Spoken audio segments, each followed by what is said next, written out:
예수를 믿는 한 분이 기차를 타고 어디를 가게 되었습니다. 기차에 탄 후에 기도를 드리고 눈을 떠보니까 자기와 같이 기차를 타고 갈 승객이 옆자리에 와서 그분도 기도를 드리고 있었습니다. 그래서 이제 기도가 끝난 다음에 물었습니다. 교회 나가십니까? 예, 저는 교회를 나갑니다. 그래요. 그러니까 이제 물은 사람이 하는 말이 저도 교회를 나갑니다. 참 잘 되었습니다. 오늘 같이 여행을 하게 되어서 퍽 즐겁고 기쁜 일입니다. 그리고 이제 이런 얘기를 하다가 이제 가는데 점심시간이 되었습니다. 한 사람이 이제 김밥을 싸가지고 와서 김밥을 이제 꺼내서 먹습니다. 그러니까 이제 곁에 있는 사람이 속으로 저 김밥 중에서 몇 개는 나에게도 주겠지. 그렇게 이제 기대를 잔뜩 했습니다. 근데 아무리 기다려도 김밥을 주지를 않습니다. 이 사람이 이제 속으로 좀 예수 믿는 사람이 저럴 수가 있는가 하는 생각을 가졌어요. 그래서 이 사람이 말하기를 예수님께서 말씀하시기를 너의 이웃을 내 몸같이 사랑하라고 하셨습니다. 이랬단 말이요. 그 사람이 대답하는 말이 하나님께서 말씀하시기를 너의 이웃의 소유를 탐내지 말라. 그 맞는 말이죠. 다 성경에 있는 말이고 다 예수님께서 하신 말씀이고 하나님께서 하신 말씀이거든요. 그런데 우리가 성경을 안다고 해서 이렇게 사용하는 것은 합당치 않습니다. 성경 말씀은 이런 데 사용하라고 우리에게 주신 말씀이 아니에요. 성경은 하나님의 말씀이라고 우리는 고백합니다. 우리는 그 하나님의 말씀을 얼마나 사랑하고 얼마나 읽고 얼마나 지키고 사는지 생각해 볼 필요가 절실히 있습니다. 우리는 하나님의 말씀 안에서 구원을 받고 거듭남을 받고 하나님의 말씀의 능력으로 세상을 이기고 죄악을 이기고 사망을 이긴다고 믿고 있습니다. 그렇게 믿고 그렇게 고백하면서 하나님 말씀을 얼마나 사랑하였으며 얼마나 읽었느냐 그 말씀입니다. 오늘은 세계교회가 성경주일로 지키는 주일입니다. 철학자 파스칼이 쓴 책 방세에 이런 말이 있습니다. 우리가 하나님을 알지 않고는 내가 누구인지를 알 수가 없다. 내가 누구인지를 알지 못하면 필연적으로 불안할 수밖에 없다. 그런 말이 있습니다. 내가 나를 알기 위해서는 하나님을 알아야 하고 하나님을 알기 위해서는 하나님의 말씀을 읽어야 합니다. 하나님의 말씀에서 우리는 하나님을 만납니다. 신학자 칼 바르트가 말하기를 우리는 하나님을 알 수는 없으나 하나님을 만날 수는 있다고 했습니다. 성경을 읽어가면서 살아계신 하나님을 만나고 하나님을 만나는 순간 내가 누구인지를 알고 내 운명을 알게 됩니다. 유명한 성서 신학자 오토 파이퍼 교수가 강의 시간에 학생들에게 여러분은 종교개혁을 마틴 루터가 일으킨 줄로 아는데 그건 잘못된 생각이라고 했습니다. 그 말을 듣고 학생들은 어리둥절해졌습니다. 이 무슨 뚱딴지 같은 말인가? 그럼 도대체 종교개혁을 누가 했던 말인가? 지금까지 역사가 공인하기를 종교개혁은 루터가 했다고 다 알고 그렇게 있는데 저 교수는 이상한 말을 한다 그렇게 생각을 했습니다. 그런데 파이퍼 교수는 분명하게 말하기를 종교개혁은 루터가 갈라디아서를 읽을 때 갈라디아서 말씀에 귀를 기울일 때 그 말씀이 루터의 마음 안에서 폭발을 일으켜서 비롯된 것이다. 갈라디아서의 진리가 루터를 폭발시키므로 루터는 그 진리를 전파하지 않고는 다른 아무 일도 할 수가 없었던 것이다. 그러므로 종교개혁은 루터가 이룬 것이 아니고 갈라디아서의 말씀이 이룬 것이다. 그렇게 강의를 했습니다. 하나님의 말씀이 주는 진리 이 생명력이 루터를 사로잡아서 종교개혁을 이루겠다고 하는 말입니다. 그게 결과적으로 종교개혁은 루터가 한 것이 아니라 하나님의 말씀이 했다는 것입니다. 마태복음 4장 4절에 예수님께서 말씀하시기를 사람이 떡으로만 살 것이 아니요 하나님의 입으로 나오는 모든 말씀으로 산다고 했습니다.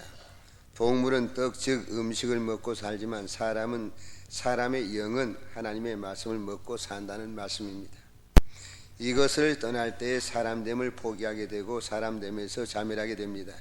사람을 사람되게 하고 사람을 사람으로 만드는 변화 이것은 오직 하나님의 말씀 안에 있습니다. 일반적 지식은 다만 그 사람의 생활을 윤택하게 할 수는 있으나 그 사람의 마음을 윤택하게 하거나 개혁할 수는 없습니다. 생각과 습관, 운명과 문화, 가치관 모든 것을 완전히 개혁할 수 있는 힘은 하나님의 말씀에 있습니다.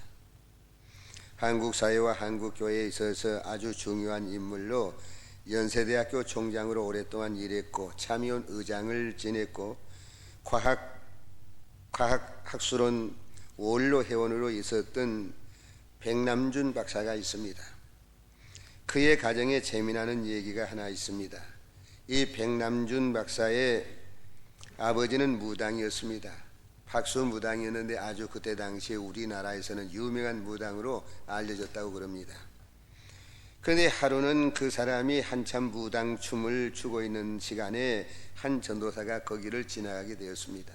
이 전도사 마음에 저 사람도 예수를 믿어야 될 텐데 그런 생각이 간절해서 내가 저 사람한테 복음을 전해야 되겠다, 이렇게 마음을 아주 든든히 먹고 그 옆에 가서 뭐라고 하는 거 아니, 자식들 망할 짓 그만하고 예수 믿고 천당 가시오, 그랬단 말이에요.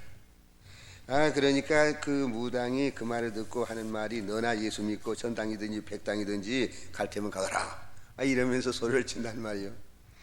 그런데 참 이상한 일이 생겼습니다. 집에 돌아간 다음에도 이 무당에게는 그 전도사가 한 말이 계속 메아리칩니다. 계속 귀에서 쟁쟁쟁쟁 들려오는 것입니다. 자식들 망할 짓 그만하고 예수 믿고 천당 가시오. 자식들 망할 짓 그만하고 예수 믿고 천당 가시오. 자식들 망할 짓 그만하고 예수 믿고 천당 가시오. 계속해서 들려옵니다. 이렇게 정신이 혼란해서 살 수가 없어요. 저녁에 잠도 잘 수가 없고요. 음식을 먹을 수도 없습니다. 너무너무 괴로워서 무당은 견디다 못해서 이 괴로움을 해결하는 길은 예배당에 가는 길밖에 없다, 이런 생각이 들어서 이 사람이 마침내 예배당을 찾아가게 되었고 예수님을 믿게 되었습니다. 그 사람의 아들이 저 유명한 백낙준 박사입니다. 백낙준 박사는 대단한 사람이었습니다. 정말 이 전도사님 말대로 예수 믿고 자식이 큰 복을 받았어요. 어쩌면 한국의 가장 지성인으로서 대표할 만한 그런 사람이 되었다는 거예요. 이 무당과 이 가문을 변화시킨 것은 오직 하나님의 말씀이었습니다. 하나님의 말씀이 그 무당의 가정과 그리고 자손들을 변화시켰다. 우리가 책을 읽습니다. 그런데 성경은 일반적인 책을 읽을 때와 같은 자세로 읽어서는 안 됩니다. 일반적인 책은 내가 주도자가 되어서 내가 읽고 내가 비판하고 내가 생각합니다. 읽으면서 내 멋대로 생각하는 것이 책입니다. 그러나 하나님의 말씀은 그렇지 않습니다. 하나님의 말씀은 신뢰를 가지고 믿음을 가지고 겸손한 마음으로 마음을 열고 읽어야 합니다. 그렇게 계속 읽어가면 성경이 나에게 말씀합니다. 신학자 칼팔트는 말하기를 하나님의 말씀이 성경 안에서 우리를 기다린다고 했습니다. 하나님이 성경 안에서 우리를 기다리고 있어요. 그러니까 우리를 기다리시는 하나님을 만나기 위해서는 성경으로 가야 된다는 것입니다. 성경 말씀 안에서 하나님께서 우리를 기다리고 계십니다. 내가 성경을 읽어가면 성경이 나에게 말씀이 옵니다. 그것을 들어야 하는 것입니다. 이것이 성경 읽는 사람의 태도이고 자세입니다. 성경을 다 이해하려고 하지 마십시오. 우리가 성경을 다 이해할 수가 없습니다. 어느 세월에 성경을 다 이해합니까? 그리고 성경 66권을 다 몰라도 괜찮습니다. 나는 성경 66권을 다 모르는데 하고 애통해할 것 없어요. 구구절절히 다 알아야 되겠다고 생각하지 마십시오. 다 알 수가 없습니다. 말이 되느니 안 되느니 비판하려고 하지도 마십시오. 온유하고 겸손한 마음으로 마음을 열고 하나님 말씀을 읽으십시오. 그대로 읽어가다 보면 성경 안에서 성경을 통해서 나에게 말씀하시는 것들을 들을 수가 있게 됩니다. 하나님의 말씀인 성경 자체가 우리의 마음을 엽니다. 우리를 변화시킵니다. 마음의 혁명을 일으키는 것입니다. 교회 예배에 잘 출석하던 사람이 어쩌다가 시험에 빠져서 예배에 출석을 안 합니다. 그런데 사회학적으로 나온 통계를 제가 보니까 4개월 동안 교회 예배에 출석하지 않으면 안 믿는 사람이 되어버린답니다. 그리고 세상 사람으로 살아가게 되는 것입니다. 저는 예수 믿는 사람으로 살았는데 세상 사람으로 사는 것입니다. 이건 대단히 무서운 일입니다. 그러므로 알아듣든지 못 알아듣든지 교회 예배에 나와서 하나님 말씀을 들어야 합니다. 사실 교회 예배에 참석할 때마다 언제나 은혜를 틀림없이 받는 것은 아닙니다. 하나님께서는 우리에게 은혜를 주시지만 본인이 은혜를 못 받을 수도 있는 것입니다. 어떤 때는 은혜를 못 받을 뿐만 아니라 졸다 가는 때도 있지 않습니까? 그래도 나와야 합니다. 건강한 사람은 음식을 먹을 때 이것저것 가리지 아니하고 되는 대로 주는 대로 먹습니다. 아파도 음식을 먹습니다. 감기가 와도 먹고 배가 아파도 밥을 먹고 그 다음에 소화제를 먹습니다. 맛이 있든지 없든지 상관없이 먹습니다. 적당한 양을 언제나 먹어야 건강합니다. 마찬가지로 하나님의 말씀을 우리가 기쁘게 감격스럽게 들을 때도 있고 이해가 잘 될 때도 있고 이해가 잘 안 될 때도 있습니다. 마음에 좀 안 맞을 때도 있습니다. 잘 모를 때도 있습니다. 그래도 계속해서 하나님 말씀을 먹어야 합니다. 계속해서 하나님 말씀을 들어야 됩니다. 그래야 영혼이 건강해지는 것이에요. 오늘 읽은 구약의 말씀 시편 119편은 저자가 기록되지 아니했습니다. 그러나 많은 주경학자는 이 시를 다윗이 쓴 것으로 그렇게 말하고 있습니다. 다윗 왕은 하나님의 말씀에 대해서 깊은 체험을 가진 사람입니다. 다윗 왕은 하나님을 사랑한다는 것이 무엇인지를 구체적으로 아는 사람이었습니다. 하나님의 말씀을 사랑하는 것이 하나님을 사랑하는 것이요, 하나님 말씀에 순종하는 것이 하나님께 순종하는 것이고, 하나님께서 나와 함께 계시는 역사요, 하나님의 말씀을 따라 사는 것이 하나님께 가까이 가는 길이라고 그렇게 확실히 믿고 사는 사람이었습니다. 그래서 오늘 읽은 말씀 97절에 보면 내가 주의 법을 어찌 그리 사랑하는지요 그랬습니다. 주의 법이란 말은 하나님의 말씀을 말합니다. 하나님의 말씀을 다윗은 무척이나 사랑한다고 고백했습니다. 다윗은 참으로 하나님의 말씀을 사랑했습니다. 그래서 97절 하반절에 보면 하나님의 말씀을 종일 묵상한다 그랬습니다. 하나님의 말씀을 너무너무 사랑해서 종일 묵상한다는 것이에요. 하나님의 말씀을 사랑해서 날마다 그 말씀을 묵상합니다. 묵상한다는 말의 시우리어 뜻은 되새김질 한다는 뜻입니다. 소를 키워본 사람은 아마 이 말씀을 잘 이해가 갈 것입니다. 저는 어려서 고향에서 소를 키워본 경험이 있습니다. 소를 마당 앞에 메어두면은 한간대에 앉아서 계속 되새김질을 합니다. 꿀컥하고 또 꿀컥하고 집어넣고 또 꿀꺽하고 그걸 토해가지고 그 다음에 새김질을 하는 것을 얼마든지 쉽게 볼 수가 있습니다. 그런데 후버트 미첼이라는 학자가 소의 대새김질을 자세히 연구해 놓은 것을 보면 정확하게 55초마다 대새김질을 한다고 그렇게 써놨습니다. 소는 위가 4개입니다. 소가 풀을 뜯어 먹을 때는 뜯어서 그냥 삼켜버립니다. 쉽지 않습니다. 뜯어서 꿀꺽꿀꺽 그냥 삼키기만 해요. 그렇게 삼켜놓고는 그 다음에 한가할 때 그것을 꺼내서 씹습니다. 씹어서 위로 넘겨요. 다시 씹어서 다음 위로 넘기고 하는데 그동안의 침과 위액을 잘 섞습니다. 이렇게 넘기고 이렇게 넘기고 하면 이것이 살이 되고 피가 되고 기름이 됩니다. 그래서 심센 소가 크게 성장하는 것입니다. 소가 풀을 먹어서 씹고 또 씹어 넘길 때에 이것이 기름이 되고 피가 되고 살이 되고 힘이 되는 것처럼 우리가 하나님의 말씀을 들을 때, 하나님의 말씀을 읽을 때나 설교 말씀을 들을 때에는 우선 집어넣는 겁니다. 우선 말하자면 차곡차곡 집어넣어요. 그러니까 우선 들어두는 것이에요. 다 들어놓고 그 다음에 기도와 함께 이 말씀을 묵상하는 것이에요. 종일 묵상합니다. 깊이 생각하고 곰곰이 생각할 때에 여기서 피가 되고 살이 되는 것입니다. 생명력이 나타납니다. 묵상은 깊이 생각하는 것을 말합니다. 하나님의 말씀을 깊이 생각하는 동안 다른 생각을 하지 않습니다. 그것이 바로 묵상입니다.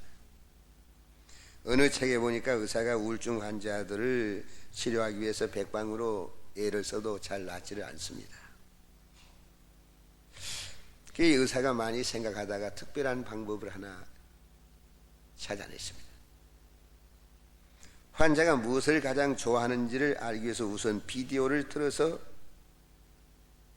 보여주면서 환자의 얼굴빛을 유심히 살핍니다. 가령 좋은 음식을 먹는 장면이랄지, 골프를 치는 장면이랄지, 운동하는 장면이랄지, 바다에 가서 노는 장면이랄지, 경치 좋은 여러 지역을 이제 촬영한 비디오를 이렇게 보여줍니다. 이렇게 쭉 보여주는데 무엇을 볼 때에 눈빛이 반짝해지는지 그걸 관찰하는 것입니다. 어떤 환자는 낚시질하는 장면을 보여주니까 눈빛이 달라지면서 정신없이 거기에 집중적으로 그걸 보더라는 것입니다.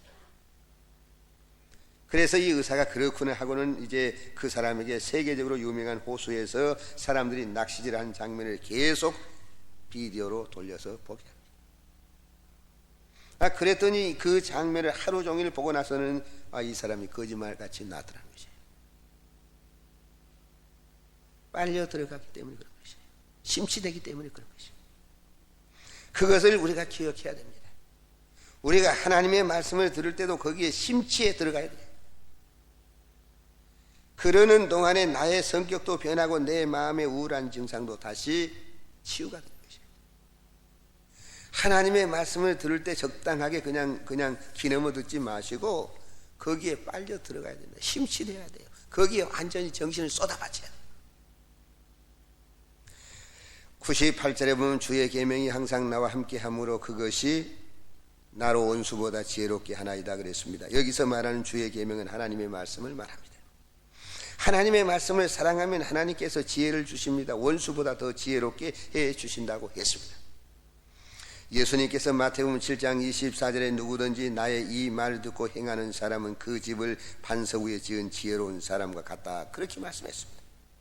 디모데후서 3장 15절에 성경은 예수 안에 있는 믿음으로 말미암아 구원에 이루는 지혜가 있게 한다 그랬습니다.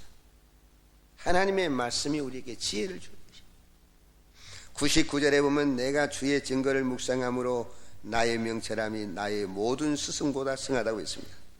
하나님의 말씀을 묵상하였더니 나를 명철케 해서 하나님의 말씀이 스승보다 나를 더 명철하게 했다는 것입니다.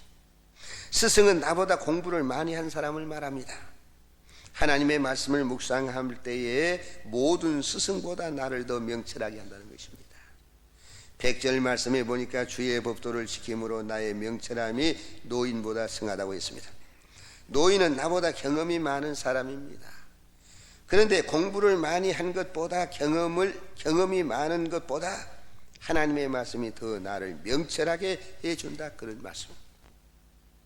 나를 스승보다 노인보다 더 명철하게 만들었다 그렇게 고백하고 있습니다. 하나님의 말씀이 말입니다. 101절에 보면 내가 주의 말씀을 지키려고 팔을 금하여 모든 악한 길로 가지 아니하였다고 했습니다. 하나님의 말씀은 악한 길로 가지 않도록 해줍니다. 시편 119편 11절에 보면 내가 하나님께 범죄치 아니하리 하여 주의 말씀을 내 마음에 두었다고 했습니다. 하나님의 말씀을 사랑하고 하나님의 말씀을 지키면 범죄의 길을 걷지 않고 범죄를 막을 수 있다고 말씀합니다. 죄로 달려가는 팔을 금할 수 있는 것은 하나님의 말씀이라는 것이에요. 그 다음에 103절에 보면 주의 말씀의 맛이 내게 어찌 그리 단지요 내 입의 꿀보다 더 달다고 했습니다. 하나님의 말씀이 너무 맛이 있습니다. 하나님의 말씀이 너무 답니다. 하나님의 말씀이 꿀송이보다 더 달다는 것이에요. 하나님의 말씀이 달고 오묘하고 너무 아름답고 귀합니다. 하나님의 말씀을 묵상하는 가운데서 내가 나를 이기게 되고 죄를 이기게 되고 세상을 이기게 되는 것입니다. 오늘이라도 우리가 임종을 맞이하게 되면 곁에서 울고 있는 아내가 위로가 되는 것이 아니고 자녀들이 둘러서 있어도 그것이 우리에게 큰 도움을 주는 것은 아닙니다. 임종하는 시간에 꼭 필요한 것은 하나님의 말씀뿐입니다. 하나님께서 나에게 주시는 말씀뿐입니다. 임종하는 사람들이 제일 좋아했던 말씀, 제일 듣고 싶어 했던 말씀은 여호와는 나의 목자시니 내게 부족함이 없으리로다. 내가 여호와의 집에 영원히 거하리로다 이 말씀입니다. 지금까지 세상을 떠난 사람들 가운데 가장 임종 시간에 듣고 싶었던 말씀 그리고 듣기를 원하는 말씀이 바로 시편 23편에 있는 말씀이라는 것이에요. 이 말씀이 나의 귀에 들려올 때 평화롭게 하나님 앞으로 갈 수가 있습니다. 마음 놓고 하나님 앞으로 갈 수가 있어요. 그런 거로 우리가 한평생 하나님의 말씀을 사랑하고 상고하고 묵상하고 하나님의 말씀의 능력에 나를, 내 지성을, 내 감성을, 내 의지를 지배하게 될 때에 나는 하나님의 말씀에 붙들린 사람으로 하나님의 능력과 하나님의 평화 가운데 살아갈 수가 있다는 말씀입니다. 지금 연길과학대학에서 일하는 김진경 박사가 북한에 갔다가 40일 동안 억류되어 있었습니다. 빈 방에 혼자 있는데 책도 읽지 못하게 하고 성경책도 뺏어버려서 읽을 수가 없고요. 텅 빈 방에 혼자 있으니 생각나고 그리운 것은 성경 말씀뿐이었습니다. 암기하고 있는 말씀을 상기해 보았더니 몇 절 안 되더라는 것이에요. 자기가 이제 평소에 이렇게 암송했던 성경 말씀이 생각해 보니까 몇 절 안 돼요. 그래서 마음 가운데 생각하기를 이럴 줄 알았더라면 내가 좀 더 많은 성경 말씀을 암송해 두었을 텐데 그런 생각이 많이 나더라는 것이에요. 그리고 찬송을 부르려고 생각해 보니까 411장 찬송만 생각이 나더라는 것이에요. 예수 사랑하시면 거룩하신 말씀, 그 찬송만 생각이 나더라는. 그런데 거기는 이유가 있습니다. 통계적으로 보면요, 지난 100년 동안에 우리나라에서 가장 많이 부른 찬송가가 411장 찬송이에요. 지금은 405장 찬송이고요. 그래서 그 생각만 나는데, 그래서 말하자면 이제 거듭거듭 성경 말씀을 자기가 아는 것만 이제 되풀이해서 외우고 또 외우고 또 외우고, 찬송도 자기가 아는 찬송 411장만 이제 부르고 또 부르고 그렇게 했다는 것이에요. 우리에게도 그런 기회가 온다면 여러분 마음 가운데 성경 말씀이 얼마나 들어있습니까? 얼마나 암기되어 있어요? 얼마나 입력이 되어 있습니까? 찬송가는 몇 장이나 여러분들이 자신 있게 찬송가 책을 보지 않고 부를 수가 있습니까? 어떤 사람은 자기가 사랑하는 성경 말씀을 노트에 가지고 다니면서 잡고 읽고 또 읽고 외웁니다. 성경을 왜 그렇게 외우기 위해서 예를 썼냐고 물었더니 언젠가는 나의 눈이 어두워져서 성경을 못 읽을 때가 올 것이고, 또 내가 세상을 떠날 때쯤 되면 다른 생각은 다 치매와 함께 잃어버려도 내 기억 속에 성경 말씀은 있어야 되겠기 때문에, 그래서 성경 말씀을 깊숙이 머릿속에 영원히 잊어버리지 않기 위해서 이렇게 외운다고 대답을 하더랍니다. 여기다 더 말을 더 붙여서 말씀을 드린다면 아주 실제적인 신앙생활을 하는 겁니다. 장래를 준비하는 신앙생활을 하는 것이에요. 마지막을 준비하는 신앙생활을 하는 것이에요.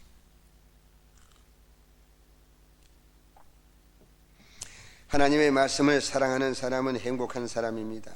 우리가 하나님의 말씀을 잘 지킬 때 용기를 얻고 지혜를 얻습니다. 우리는 하나님의 말씀의 진리를 받아들임으로써 구원에 이루는 것입니다. 우리는 성경을 통하여 하나님의 약속을 확인합니다.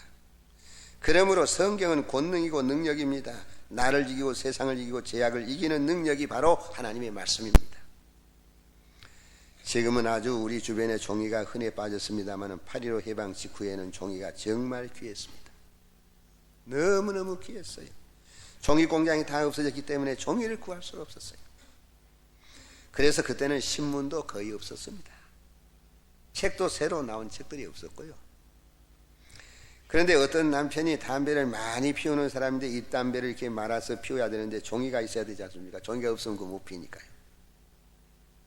그래서 정말 못할 짓이지만 교회 나가는 아내가 성경 책장을 찢어가지고 거기다 이제 담배를 말아가지고 그걸 피웁니다. 그러니까 그 아내가 여보 어찌 그렇게 할 수가 있습니까? 당신이 교회 안 나오는 것만 해도 내가 그렇게 마음이 아파 죽겠는데 내가 읽는 성경책을 찢어서 담배를 말아 피우다니 그럴 수가 어디가 있습니까? 남편이 그 말 듣고 죄송해 미안해 내가 항상 미안하게 생각하고 있어 그만해. 그리고 그 다음에도 계속해서 이 남편은 아내의 성경책 책장을 찢어가지고 담배를 말아서 피웁니다. 그러다 한 번은 우연히 성경 말씀을 읽게 되었습니다. 성경 말씀을 몇 구절 읽었는데 그것이 마음에 감동을 받았습니다. 그것이 그 사람을 변하게 했습니다. 구원을 받았습니다. 그 다음에 그는 철저히 회개하고 다시는 성경책을 찢어서 담배를 피우지 않았습니다. 아무튼 어떻게 하든지 간에 하나님의 말씀인 성경을 읽을 때 마음의 변화가 이루어지는 것입니다. 성경을 읽으셔야 돼요. 그러므로 성경 말씀을 많이 읽어야 됩니다. 자주자주 읽어야 됩니다. 읽으면 변화가 이루어집니다. 읽지 않기 때문에 아무 변화도 일어나지 않는 것이죠. 하나님의 말씀은 우리의 눈을 밝게 합니다. 그래서 나를 보고 세상을 보고 미래를 보고 소망의 세계를 바라보게 합니다. 여러분은 성경을 얼마나 사랑하십니까? 성경을 사랑하는 마음이 더 뜨거워져야 되지 않겠습니까? 오늘 읽은 신약의 말씀은 사도행전 17장 10절에서 14절에 보면 베레아 교회 성도들에 관한 말씀이 기록되어 있습니다. 베레아 교회 성도들은 신사적이었습니다. 신사적이란 말은 천성적으로 심성이 좋다는 뜻이고 의심이 없다는 뜻이고 편견이 없다는 뜻이고 불순한 동기가 전혀 없다는 뜻입니다. 베레아 교회 성도들은 신사적이어서 간절한 마음으로 하나님의 말씀을 받아들였습니다. 하나님의 말씀을 들을 때 간절한 마음으로 들어야 합니다. 사모하는 마음으로 들어야 합니다. 열린 마음으로 들어야 됩니다. 나에게 주신 말씀으로 들어야 합니다. 다음에 베레아 교회 성도들은 날마다 성경을 상고했습니다. 상고한다는 말은 위에서부터 아래까지 철저하게 검사한다는 뜻입니다. 그런데 이 말을 새번역 성경은 자세하게 공부하였다 그렇게 번역을 했고 현대인의 성경은 성경을 연구하였다 그렇게 번역을 했습니다. 베레아 교회 성도들은 날마다 성경을 자세히 공부하고 날마다 성경을 연구했습니다. 우리가 정말로 본받아야 될 좋은 믿음의 태도입니다.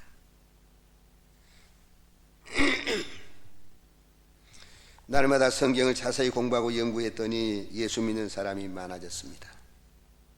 헬라의 귀부인도 예수를 믿게 되었습니다. 이상근 박사 쓴 주석에 보면 헬라의 귀부인은 콧대가 높아서 예수를 잘 안 믿는다는 것이에요. 그때 당시에.